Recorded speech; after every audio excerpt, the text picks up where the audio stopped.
నమస్కారం. One TV ముఖాముఖి కార్యక్రమానికి స్వాగతం. BJP spokesperson doctor Vinisha Reddy గారితో ఉన్నాము.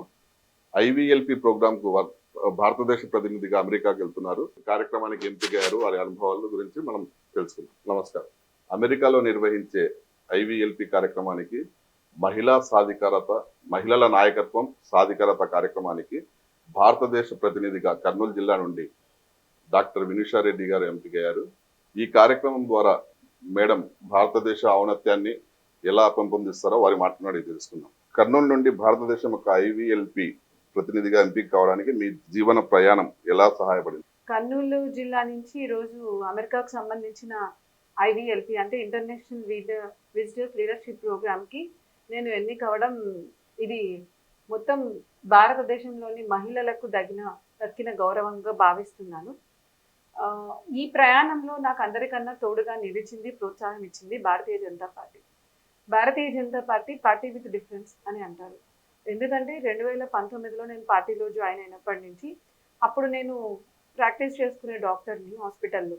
కానీ పార్టీ అధికార ప్రతినిధిగా రాష్ట్ర స్థాయి ఛానళ్లలో అలాగే ఇంగ్లీష్ ఛానళ్లలో కూడా చాలా డిబేట్లలో పాల్గొనే అవకాశం కల్పించింది.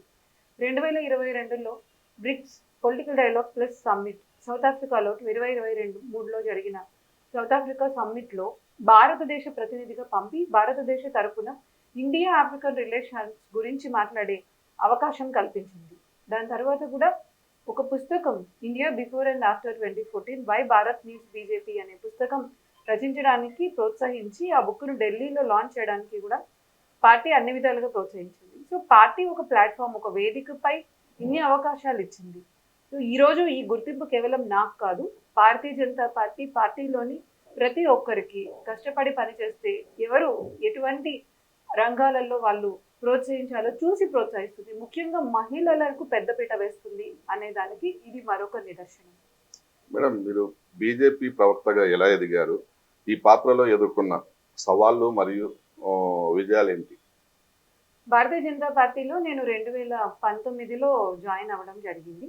జాయిన్ అయినాక మొదటిసారి నాకు రాష్ట్ర media panelist, state executive member, అదేవిధంగా రాష్ట్ర Mahila Morcha policy and research వింగ్కి ఇన్ఛార్జ్ ఈ బాధ్యతలు ఇచ్చారు. స్టార్ట్ అయిన కొత్తలో అంటే ఈ బాధ్యతలు ఇచ్చిన కొత్తలో నేను కూడా సీనియర్స్ దగ్గర నుంచి ఏ విధంగా మాట్లాడాలి, అంతేకాకుండా చాలా అంశాలలో పార్టీ మనకు వర్క్షాప్స్ లాగా ఆన్లైన్లో జూమ్లో అటువంటప్పుడు మాట్లాడడం, నేర్చుకోవడం, నోట్స్ తయారు చేసుకోవడం, ఎప్పటికప్పుడు కాలమాన పరిస్థితులను, డైలీ కరెంట్ అఫైర్స్ను ఫాలో అవ్వడం, వాటన్నిటినీ ఒక చోట క్రోడీకరించి మనము డైలీ పరిశీలన చేసి అందుబాటులో ఉంచుకోవడం, అంతేకాకుండా సీనియర్స్ చాలా వరకు ప్రోత్సహించారు. ఆ విధంగా రాష్ట్ర స్థాయి డిబేట్లలో చాలా ఛానళ్లలో పాల్గొనడం, దాని తర్వాత నేషనల్ డిబేట్స్లో కూడా పాల్గొనే అవకాశం కలిగింది. ఇవే కాకుండా నేను ఆర్టికల్స్ కూడా రాస్తుంటాను తెలుగు పత్రికలకి. సుమారు 40 నుంచి 50 ఇంగ్లీష్ పత్రికలకు కూడా రాయడం జరిగింది.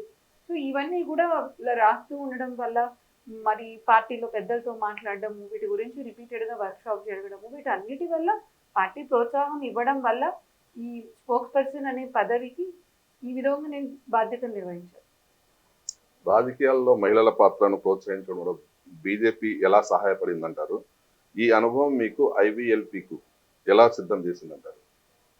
ప్రపంచంలో ఇప్పుడు 193 దేశాలు ఉంటే దాంట్లో కేవలం 17% మాత్రమే లిబరల్ డెమోక్రసీస్, అంటే నిజంగా అక్కడ ప్రజాస్వామ్యం ఉంది. మీరు ఈ 17% దేశాలనే చూసారనుకోండి, నేను గర్వంగా చెప్తున్నాను, ఇప్పుడు ప్రపంచంలో ఉన్న కాలమాన పరిస్థితుల్లో మహిళలకు గవర్నెన్స్ మరియు రాజకీయాల్లో అత్యంత పెద్దపీట వేస్తున్న దేశం ఏంటంటే అది భారతదేశం. నరేంద్ర మోడీ గారి సారథ్యంలో భారతదేశంలో మహిళలు అన్ని రంగాల్లో, విద్య కావచ్చు, వైద్యం కావచ్చు, పరిశోధనలు, ఆఖరికి స్పేస్ అండ్ డిఫెన్స్ సెక్టర్లో కూడా అన్ని విధాలుగా ముందుకుండాలని చాలా ప్రోత్సాహాలు అందించారు, చాలా స్కీమ్స్ అందించారు. ఇప్పుడు మీరు ముద్రా లోన్స్ కూడా చూస్తే 70% మహిళలకు ఇచ్చారు. ప్రధానమంత్రి ఆవాస్ యోజన కింద ఇల్లు చూస్తే 60% పైగా మహిళలకు రిజిస్ట్రేషన్ చేశారు. ఇక మీరు రాజకీయాలకు అని వస్తే మనకు కమాండర్ ఇన్ చీఫ్, మనకు రాష్ట్రపతి ఒక మహిళ, సొంతంగా పైకి ఎదిగి అప్పట్లో ఎన్నో కష్టాలు పడి డిగ్రీ చేసి తర్వాత ఒక ప్రభుత్వ ఉద్యోగం చేసి ఎమ్మెల్యేగా గెలిచి దాని తర్వాత మినిస్టర్గా అత్యున్నత ప్రమాణాలతో బాధ్యతలు నిర్వహించి గవర్నర్గా ఉండి తర్వాత ఆమె ప్రెసిడెంట్, రాష్ట్రపతి అయ్యారు. స్వయం ప్రతిపత్తితో ఎదిగారు. ఇటువంటి మహిళలకు అవకాశం ప్రోత్సాహం, గౌరవం ఇచ్చే పార్టీ ఏదైనా ఉందంటే అది భారతీయ జనతా పార్టీ. మీరు చూస్తే ఇప్పటి నుంచి స్వాతంత్రం వచ్చినప్పటి నుంచి చూస్తే కూడా మహిళలకు అత్యంత ముఖ్యమైన పోస్టులు మీరు కేంద్ర స్థాయిలో చూస్తే డిఫెన్స్ మినిస్ట్రీ, ఆర్థిక శాఖ, హెచ్ఆర్డి మినిస్ట్రీ, ఇటువంటి అనేక ఇంపార్టెంట్ పోస్టులన్నీ కూడా మహిళలకు, ఎక్స్టర్నల్ అఫైర్స్ మినిస్ట్రీ, ఇవన్నీ ఇచ్చింది నరేంద్ర మోడీ గారి ప్రభుత్వం. అలాగే మహిళలకు క్యాబినెట్లో కూడా పర్సంటేజ్ కోటాను పెంచారు. మహిళల ప్రాతినిధ్యం చాలా పెరిగింది మోడీ గారు వచ్చాక. 7 నుంచి 11 మంది, అంటే గత క్యాబినెట్ ఇప్పుడు చూస్తే కూడా చాలా మంది మహిళలకు ఇంపార్టెన్స్ ఇచ్చారు. ఇంకా అన్నింటికన్నా ముఖ్యమైన విషయం, ఎప్పటి నుంచో మహిళలకు చట్టసభలలో ఎన్నిక కాబడే చట్టసభల్లో అంటే అసెంబ్లీలో, రాష్ట్ర ప్రభుత్వంలో, పార్లమెంట్లో 33% రిజర్వేషన్ ఉండాలనేది వాళ్ళ అభిష్టం. అది నిజం చేసింది నరేంద్ర మోడీ గారు. ఇప్పుడు రాబోయే ఎన్నికల్లో మీరు అసెంబ్లీలో అయినా పార్లమెంట్లో అయినా 33% మంది మహిళలు ఉంటారు. ఇంత ప్రోత్సాహం నరేంద్ర మోడీ గారి ప్రభుత్వం భారతదేశంలో మహిళలకు ఇస్తుంది. ఐవీఎల్పీ కోసం ఎంపిక కావడం మీకు ఎలాంటి అనుభూతిని ఇస్తుంది? ఈ అవకాశం మీకు ముఖ్యమైనదిగా అనిపిస్తుంది అంటారా? డెఫినెట్గా ఐవీఎల్పీ అంటే international visitors leadership exchange programme. దీనికి రికమెండేషన్ అలా ఏమీ ఉండదు. ఇక్కడ దేశంలో, ఇది మన దేశమే కాదు అన్ని దేశాల్లో ఉంటుంది. ఇప్పుడు ఈ ప్రోగ్రాంలో అయితే 20 విభిన్న దేశాల నుంచి వస్తున్నారు. Japan, Taiwan, Korea, Germany, Bulgaria, south Africa, Argentina, Poland, Lebanon, Iraq.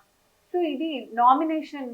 వాళ్ళు యుఎస్ ఎంబసీలు ఏ దేశంలో ఉంటాయో వాళ్ళు ఇంటర్వ్యూ చేస్తారు, దశలలో తీసుకుంటారు. మొదటిసారి ఇంటర్వ్యూ చేసినంత మాత్రాన వాళ్ళు రెండో దశకు చేరుకుంటారని లేదు. దాని తర్వాత రిపీటెడ్గా వాళ్ళతో ఇంటరాక్షన్, అంటే వాళ్ళతో మెయిల్స్ ద్వారా, ఈ విధంగా ఇంటర్వ్యూ సెషన్స్ ద్వారా ఫిల్టర్ చేసుకుంటారు. ఇది గవర్నమెంట్ రికమెండేషన్ ప్రోగ్రామ్ కాదు.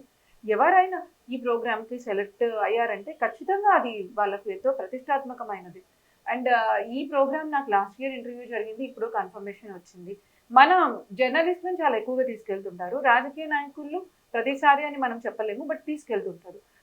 ఈ ఐవీఎల్పీ ప్రోగ్రామ్ ఇంతకు ముందు పార్టిసిపేట్ చేసిన వాళ్ళల్లో దగ్గర 328 మంది వివిధ దేశాలకు నాయకులయ్యారు, అధినాయకులయ్యారు.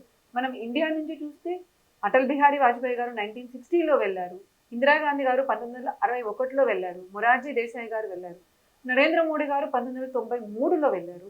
తర్వాత వాళ్ళందరూ ఎన్నో విశిష్ట స్థానాలను పొందడం మనం చూసాం. మరి ఇటువంటి వారు ఎన్నికైన ప్రోగ్రామ్కి నేను ఎన్నిక కావడం అంటే అది నాకు ఎంతో, నేను వినమ్రతతో చెప్తున్నాను. అండ్ నాకు ఇది ఒక పెద్ద బాధ్యతగా నేను భావిస్తాను.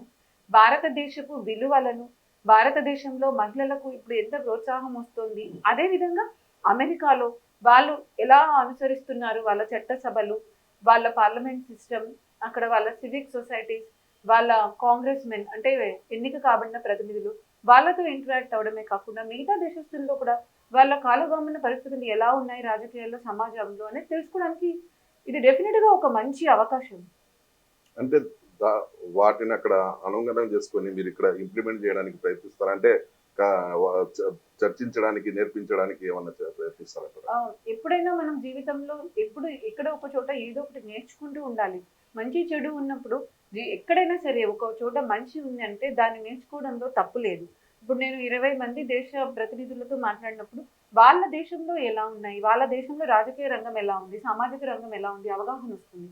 అదేవిధంగా అమెరికాకు సంబంధించి వాళ్ళ చట్టసభలు కావచ్చు, వాళ్ళ పార్లమెంటరీ వ్యవస్థ, వాళ్ళు ఎన్నుకున్న రిప్రజెంటేటివ్స్, ప్రజాప్రతినిధులు, వాళ్ళ యూనివర్సిటీస్, విశ్వవిద్యాలయాలు, వీటన్నిటి గురించి అవగాహన వచ్చినప్పుడు దాని నుంచి నేను ఏం నేర్చుకుంటాను, నా దేశంలో నేను దాన్ని ఎంతవరకు, అంటే దాన్ని నేర్చుకున్న పద్ధతిని ఇక్కడ ఎంతవరకు నేను వాడుకోగలను, లేదా నా పార్టీకి ఏమని నివేదిక ఇవ్వగలను. డెఫినెట్గా ఇవన్నీ వచ్చాక దాని మీద ఒక చాలా సమయం తీసుకొని ఇవంతా ఒక నోట్ లాగా తయారు చేసి దాని తర్వాత తదుపరి కార్యాచరణ ఏం చేయాలనేది చర్చించి దానిపైన ఖచ్చితంగా కార్యాచరణ ఉంటుంది.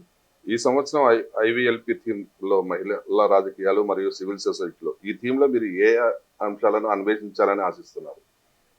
థీమే మహిళలు రాజకీయాల్లో, సివిల్ సొసైటీ అంటే సామాజిక వ్యవస్థలో.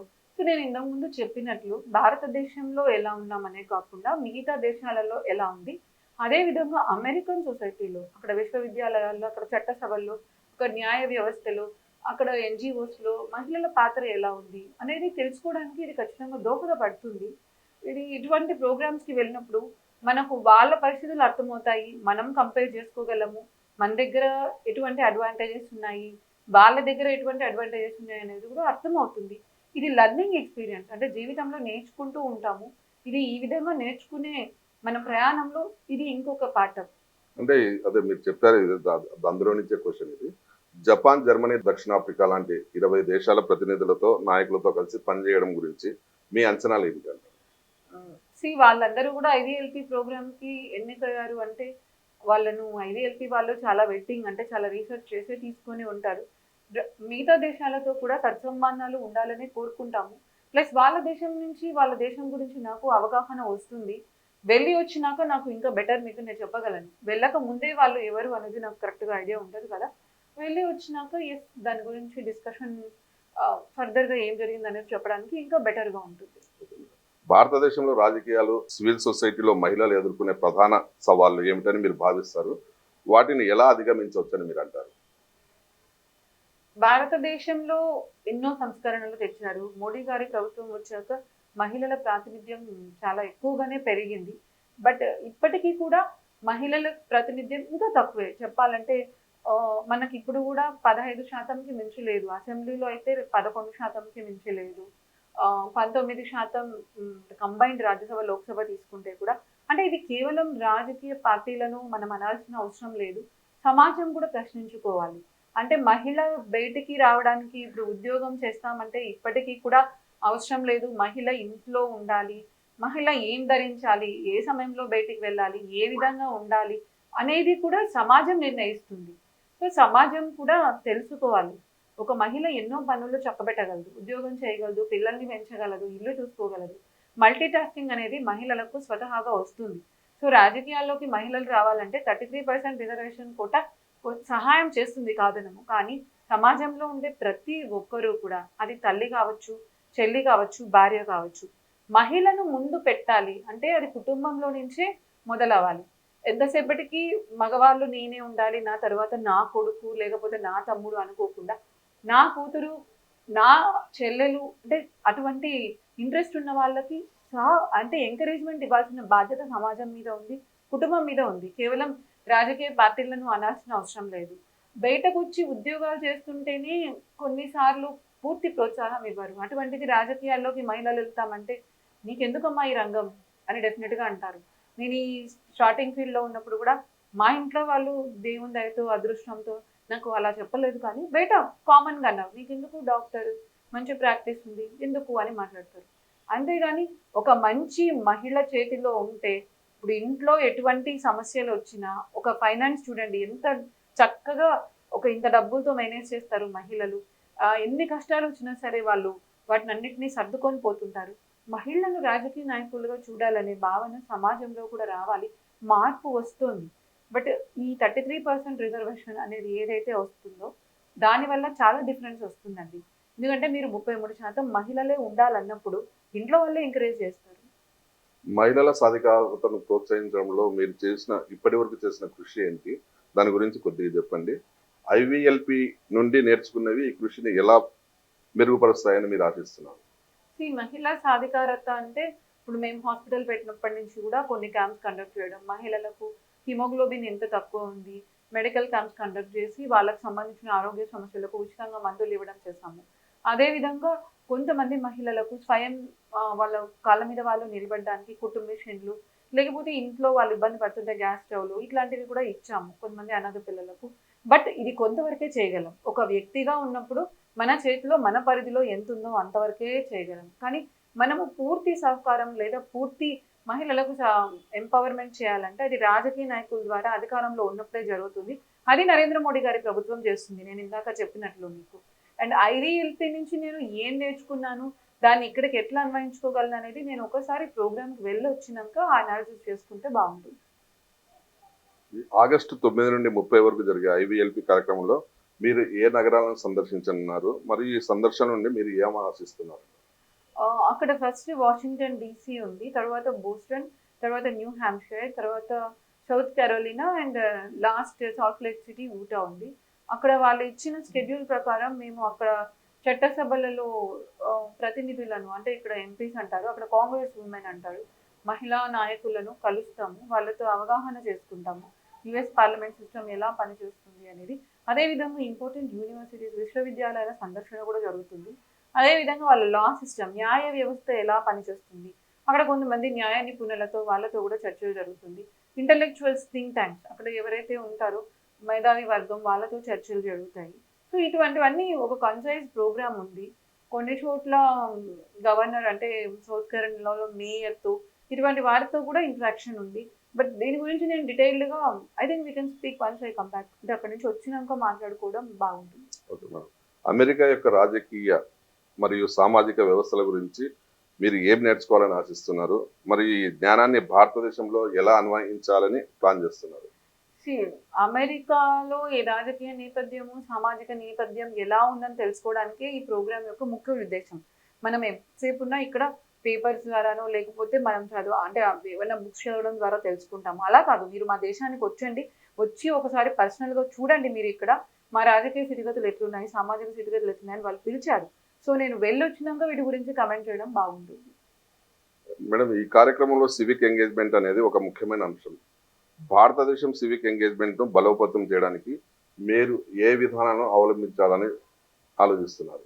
భారతదేశంలో సివిక్ ఎంగేజ్మెంట్ ఎప్పటి నుంచో స్ట్రాంగ్ గా ఉందండి. ఇప్పుడు మన దగ్గర panchayats are very strong and పంచాయతీలో ఆల్రెడీ ఉమెన్ కోటా ఉంది. మీకు ఉమెన్ మహిళలు పంచాయతీల్లో ఉన్నారు, వార్డ్ సిస్టంలో ఉన్నారు. నాకు తెలిసి నేను అక్కడ పోయి వచ్చినాక నాకు ఇంకా బెటర్ ఐడియా వస్తుంది. ఎందుకంటే మహిళా రిప్రజెంటేషన్ చూస్తే అక్కడికన్నా మన ఇండియాలో చాలా బెటర్గా ఉంది. బట్ అక్కడికి ఇక్కడికి ఏం తేడాలు అనేది నేను అక్కడికి వెళ్ళొచ్చినాక మీకు చెప్పగలను. దిస్ ఇస్ లైక్ ఇంకా వెళ్ళక ముందే మనం ఇట్స్ నాట్ కరెక్ట్. ఇప్పుడు భారతదేశం యొక్క మహిళా నాయకత్వం గురించి ప్రపంచ దృష్టిని ఐవీఎల్పీ ద్వారా ఎలా ప్రదర్శించాలని భావిస్తున్నారు? అంటే అక్కడ అవకాశం వచ్చినప్పుడు డెఫినెట్గా వాళ్ళ దేశం గురించి చెప్పినప్పుడు మన దేశం గురించి కూడా మనం ఇంటరాక్ట్ అవుతాం కదా. అప్పుడు నేను చెప్తాను మన దేశంలో ఏ విధంగా పంచాయతీ లెవెల్ నుంచి ఎమ్మెల్యేస్ కావచ్చు, ఎంపీస్ కావచ్చు, మన ఇప్పుడు రాష్ట్రపతి ఎవరైతే ఉన్నారో మహిళలకు ఎటువంటి ప్రాధాన్యం ఉంది. అదేవిధంగా 33% రిజర్వేషన్ చట్టం ఎక్కడా లేదు ఏ దేశంలో కూడా. ఇప్పుడు మనకు మహిళా ముఖ్యమంత్రులు ఉన్నారు. ఢిల్లీలో చూస్తే మనకు మహిళా ముఖ్యమంత్రి ఉన్నారు భారతీయ జనతా పార్టీ తరఫున. సో అదే విధంగా 33% రిజర్వేషన్ వచ్చినాక మీకు మహిళల ప్రాతినిధ్యం చాలా పెరుగుతుంది. సో దీనన్నిటి నుంచి గురించి కూడా ఈ రంగాలలోనే కాదు, ఇప్పుడు పైలట్స్ కూడా ఇండియాలో ఉమెన్ పైలట్స్ ప్రపంచంలో ఎక్కడ భారతదేశంలో ఉన్నంత ఉమెన్ పైలట్స్ లేరు. 15% ఉమెన్ పైలట్స్ ఉన్నారు మన దగ్గర, 15,000 మందిలకు పైగా. సో ఇవన్నీ కూడా నేను చెప్పే ఒక అవకాశం నాకు దీని ద్వారా వస్తుంది భారతదేశం గురించి కూడా అక్కడ వాళ్ళకి చెప్పడానికి. భారతదేశం కంటే ఇతర దేశాల్లో మహిళల అంటే అనేక రంగాల్లో మహిళలు ప్రాముఖ్యత లేదంటారా? భారతదేశంలో ఏ దేశంలో లేదన్నారు కదా. 33% ఇప్పుడు నేను వెళ్తున్న ఏ దేశంలో కూడా లేదు డెవలప్డ్ నేషన్స్ లో. సో నేను అక్కడికి వెళ్ళొచ్చినాక వీటన్నిటి గురించి మీకు ఇంకా బెటర్ గా అవగాహనతో నేను చెప్పగలను. ఇప్పుడు అక్కడ ఉదాహరణకి ఇరాక్, లెబనాన్ ఇటువంటి కంట్రీస్ ఉన్నాయి, మిడిల్ ఈస్ట్ కంట్రీస్. వాళ్ళలో మహిళలు అసలు ఉద్యోగాలు బయటకు రావడానికి కూడా లేదు కదా. కొన్ని దేశాలు అలా కూడా ఉన్నాయి. సో ఆ కాలమాన పరిస్థితులు అలా ఉన్నాయి. మగవారు లేకుండా బయటకు కూడా రాకూడదు అనే కంట్రీస్ ఉన్నాయి. మరి అలాంటి కంట్రీస్తో పోల్చుకుంటే ఇండియా ఈజ్ వెరీ ఫార్వర్డ్. ఈ కార్యక్రమం ద్వారా భారతదేశం మరియు అమెరికా మధ్య సహకారాన్ని బలోపేతం చేయడానికి మీరు ఎలాంటి అవకాశాలు అందిస్తున్నారు? ఇది person to person exchange programme అండి. మీరు అడిగింది చాలా పెద్ద ప్రశ్న. ఇట్స్ అబౌవ్ నా రోల్కి సంబంధించింది. అది మీరు అడిగిన ప్రశ్న రాష్ట్ర దేశానికి సంబంధించిన దేశాధినేతలు అంటే ప్రధానమంత్రి ప్రెసిడెంట్ లెవెల్లో మాట్లాడతారు. Foreign ministries, foreign affairs ministers మాట్లాడుకుంటారు, ఫారిన్ సెక్రటరీస్. మేము ఎమర్జింగ్ లీడర్స్ అంటే రాబోయే కాలంలో ఎదిగే లీడర్స్కి ఒకరితో పర్సన్ టు పర్సన్ ఎక్స్చేంజ్ అంటే 20 దేశాలను ముఖ్యంగా వాళ్ళు మేము అవగాహన కూడా రావడానికి ఫ్యూచర్లో. ఎందుకంటే ఇప్పుడు చూస్తే నరేంద్ర మోడీ గారు కానీ జయశంకర్ గారు కానీ అటెండ్ అయ్యారంటున్నారు. పర్సన్ టు పర్సన్ ఎక్స్చేంజ్ ఏర్పడితే రేపు వాళ్ళకు కూడా ఒక 20 ఏళ్ళ తర్వాత ఏ విధంగా ఉంటుంది, అది కూడా one of the important programme. అంతేగాని నేను ఇప్పుడు వెళ్ళి అక్కడ ప్రధానమంత్రితోనో ప్రెసిడెంట్తోనో నేను మాట్లాడటం లేదు. ఇది కరెక్ట్ అయిన అంటే అనాలిసిస్ కాదు, అనాలిసిస్ కాదు. మీకు మాట్లాడాలంటే మన ప్రధానమంత్రి, అక్కడ ఉన్న ప్రెసిడెంట్ లేదా మన ఫారిన్ అఫైర్స్ మినిస్టర్ వాళ్ళు మాట్లాడతారు. డిప్లొమసీ ఇది లాంగ్ గేమ్. మనకు సంవత్సరాలు అలాంటి డిస్కషన్ చూస్తుంటే it's a continuous process. But yes అంటే డిప్లొమసీ మా రేంజ్లో ఎమర్జింగ్ లీడర్స్తో జపాన్ అండ్ జర్మనీ అటువంటి వాళ్ళతో మాట్లాడినప్పుడు పర్సనల్గా రిలేషన్స్ డెఫినెట్గా ఒక పర్సనల్ రిలేషన్ అనేది ఫారిన్ అఫైర్స్ డిప్లొమసీలో ఇంపార్టెంట్ రోల్ ప్లే చేసే. బట్ అంత పై స్థాయిలో కాదు ఇది. వాళ్ళు ప్రధానమంత్రి స్థాయిలో మాట్లాడతారు. ఇప్పుడు ఐవీఎల్పీ నుంచి తిరిగి వచ్చిన తర్వాత కర్నూలు మరియు ఆంధ్రప్రదేశ్లో సామాజిక మరియు రాజకీయాల మార్పుల కోసం మీరు ఏ ప్రాజెక్టులను ప్రారంభించాలని ఆలోచిస్తున్నారు? అది నేను పోయొచ్చినాక ఒకసారి నిశ్చితంగా పరిశీలించి, మీరు పోక ముందే పోయాక ఏం చేస్తారని అడుగుతున్నట్లుంది. So we will keep this questions. పోయి వచ్చినాక ఏం చేస్తారనేది అంటే ఒక ఆఫ్టర్ ప్లానింగ్ కమింగ్ ఉంటుంది కదా. After coming we will discuss and decide. Okay. ఇలాంటి యువ మహిళలు రాజకీయాలు మరియు సివిల్ సొసైటీలో చేరాలని ఆలోచిస్తున్న వారికి మీ సలహా ఏంటి? యువ మహిళలు ఆ రాజకీయాల్లో చేరాలనుకునే వాళ్ళకి భారతీయ జనతా పార్టీ ఖచ్చితంగా మంచి అవకాశాలు ఇస్తుంది. ఇప్పుడు నేను ఒక డాక్టర్ని, నాకు ఎటువంటి రాజకీయ నేపథ్యము లేదు, అయినప్పటికీ పార్టీ ఎటువంటి నేను పని చేయగలుగుతానో చూసి అటువంటి బాధ్యతలు ఇచ్చింది. సో ముందుకు రండి, యువత, మహిళలు, చదువుకున్న వాళ్ళు, కష్టపడే వాళ్ళు ముందుకు వస్తేనే దేశం బాగుంటుంది. సో అటువంటి వాళ్ళకి భారతీయ జనతా పార్టీ ఒక అనువైన వేదిక. మీ నాయకత్వ శైలి మరియు దృక్పథాన్ని ఏ నాయకులు లేకపోతే వారి అనుభవాలు ఆకృతి చేశాయంటారు మిమ్మల్ని? ఆ, భారతీయ జనతా పార్టీలో ఇది ఒక క్యాడర్ బేస్డ్ పార్టీ. మీకు గ్రామ స్థాయి నుంచి ఉంటారు, మండల స్థాయి నుంచి ఉంటారు, రాష్ట్ర స్థాయి నుంచి ఉంటారు, జాతీయ స్థాయి నుంచి ఉంటారు. నేను అంత గొప్ప నాయకురాలని అని నేను అనుకోవట్లేదు. బట్ మా పార్టీలో ఎంతో మంది గొప్ప నాయకులు ఉన్నారు. మీరు రాష్ట్రంలో చూసుకోవచ్చు, జాతీయ స్థాయిలో చూసుకోవచ్చు. అంటే మేమంతా అటల్ బిహారీ వాజ్పేయి గారి స్పీచ్లు చూస్తూ పెరిగాము. అసలు సౌగంధ్ ఇస్ మిట్టిక అటువంటివన్నీ చూసినప్పుడు ఇన్ఫ్లుయెన్స్ అవుతాం. ఇప్పుడైతే సమకాలీన పరిస్థితుల్లో ఆబ్వియస్గా నరేంద్ర మోడీ గారు మాట్లాడుతున్నారంటే పార్లమెంట్లో, అలా మేము మిగతావి అలా ఆగిపోయి చూస్తాము. అలా ఎంతోమంది ఉంటారు. మీరు యాక్షన్ అంటే గ్రౌండ్ లెవెల్లో పనిచేసే తీరు చూస్తే అమిత్ షా గారు అహర్నిశలు పనిచేస్తుంటారు, నరేంద్ర మోడీ గారు అహర్నిశలు పనిచేస్తుంటారు, ఫారిన్ అఫైర్స్ మినిస్టర్లో జయశంకర్ గారు పనిచేస్తారు. మీరు ఈ విధంగా ఎంతోమంది ఉన్నారండి. అండ్ వాళ్ళందరూ ప్రతి కార్యకర్తను ఇన్స్పిరేషన్ చేస్తారు కదా. సో వాళ్ళందరూ కార్యకర్తలకు ఇన్స్పిరేషన్గా నిలుస్తారు. ఇప్పుడు రాష్ట్ర స్థాయిలో కూడా అంతే. ఇప్పుడు మాధవ్ గారు అధ్యక్షులయ్యారు. అధ్యక్షులైనప్పటి నుంచి ఎంత కష్టపడుతున్నారు. పొద్దున 5 గంటల నుంచి రాత్రి 11 గంటల వరకు పర్యటనలు చేస్తూనే ఉన్నారు. భారతీయ జనతా పార్టీలో కమిట్మెంట్, డెడికేషన్, హార్డ్ వర్క్ వాళ్ళు ఉండే వాళ్ళందరూ కూడా ఈ 3 ఖచ్చితంగా ఉంటాయి. వాళ్ళు ఆ స్ఫూర్తిని అందరిలో నింపుతారు కార్యకర్తలు. ఐవీఎల్పీ తర్వాత మీ దీర్ఘకాలిక లక్ష్యాలు ఏమిటి? ఈ అనుభవం మీ రాజకీయ మరియు సామాజిక కృషిని ఎలా ప్రభావితం చేస్తుందని అనుకుంటున్నారు? ఐవీఎల్పీ అనేది ఇప్పుడు నాకు బ్రిక్స్ తర్వాత ఇది ఒక రెండో ఫారిన్ ఎక్స్చేంజ్ ప్రోగ్రామ్ అనుకోవాలి. సో ఈ ప్రోగ్రామ్కి వెళ్ళి వచ్చినాక భారతీయ జనతా పార్టీ ఏ రెస్పాన్సిబిలిటీ, ఏ బాధ్యత ఇస్తే దాన్ని తీసుకొని నేను ముందుకు వెళ్తాను. ఈ రోజు ఇచ్చిన బాధ్యత నేను ముందుకు చేశాను. దాని తర్వాత ఏ బాధ్యత ఇస్తుందో పార్టీకి డెఫినెట్గా తెలుస్తుంది. కార్యకర్తలను ఎలా ఏ పని అప్పగించాలి, ఎలా వాడుకోవాలి అనేది. సో పార్టీ చెప్పిన పని ఎప్పుడైనా చేయడానికి సిద్ధం. Okay madam. ఐవీఎల్పీకి ఎన్నికై మీరు భారతదేశం తరపు ప్రతినిధిగా అది కర్నూలు నుండి వెళ్ళడం మాకు సంతోషదాయకంగా ఉంది. Good luck madam. నమస్తే. మీ విలువైన సమయాన్ని ఇచ్చినందుకు థ్యాంక్ యూ.